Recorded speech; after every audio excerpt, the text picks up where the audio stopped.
Hi everyone! Tara, samahan niyo ako mag-grocery dito sa F-Mart. Yan yung Pan de Coco. Yan yung sa atin ay bakery. Yan dito, pinasosyal lang na bakery. Never pa ako nakapunta dyan. Sa tagal-tagal ng panahon. Lagi lang ako dito sa F-Mart. Yan, at marami din mga sasakyan. Marami din namimili. Dahil sale naman. So, kailangan maglagay ng coins. 100 lang ang pwede. Pag wala kang 100, hindi ka makakuha ng card. So, yan. Meron tayong card. Sa loob naman ay basket.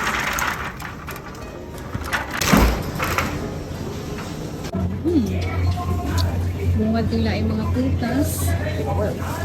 Iba-ibang klaseng prutas. Pinalitan ko, baka lugi ako dun sa isa. Mukhang dulo eh. Lagyan natin ng sticker. So, less 10%.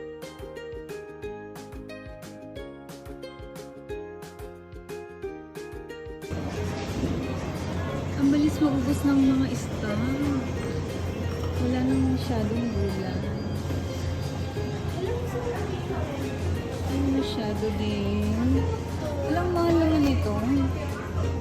7.55. Konti lang.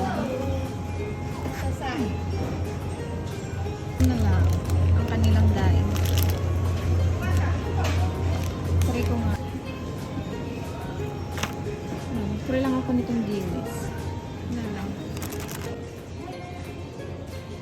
Yan naman ay mga Japanese chichirya. Mga kung ano nila. Yan, paring ko. Tapos, parang sis cracker. And ito, pusit. Yan, ito yung mga klase ng chichirya nila. Iba-ibang klase, iba-ibang design, iba-ibang flavor din.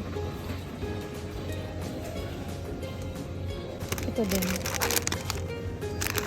Nagustuhan ko siya. Yan yung nasa loob mo. Ito naman tayo sa mga biscuit, crackers. Plain. Para siyang ano dito is, sa atin is sky flakes. Plain crackers. Ito cookie. Meron din sila dito.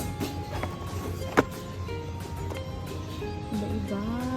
And kung mahilig kang mag-diet, ito ang bagay sa'yo. Oishi. Yan, kung mahilig kang mag-diet. Oatmeal din to. Yan, ito para siyang oishi sa atin. Dito naman ay mga cup noodles. Iba-ibang klaseng cup noodles. Baka mayroon kayo nitong familiar at natikman nyo na. Share nyo naman. Alam ko lang ito. Seafoods. Nissin. Ito yung familiar na familiar sa ating lahat. So yan, ito-try ko to. Cup noodles. Okay, dito naman tayo sa itlog. 20% off. 3.19. So, ito yung piliin ko. Large. So, ilagyan natin ng sticker. May less 20% off. Sayang din yan. Yun lang yung aking bibilin. Baka mama ma-short na naman ako sa counter. Nakakahiya ba?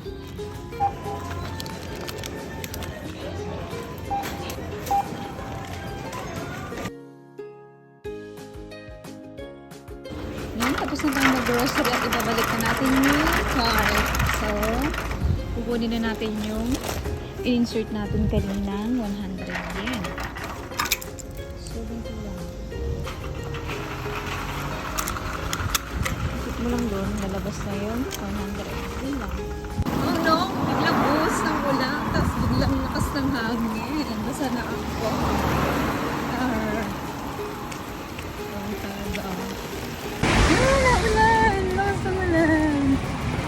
Buti na lang, malapit na ako sa bahay. Ayan na, lumakas na naman. Yun lang. Salamat sa inyo panonood. Bye!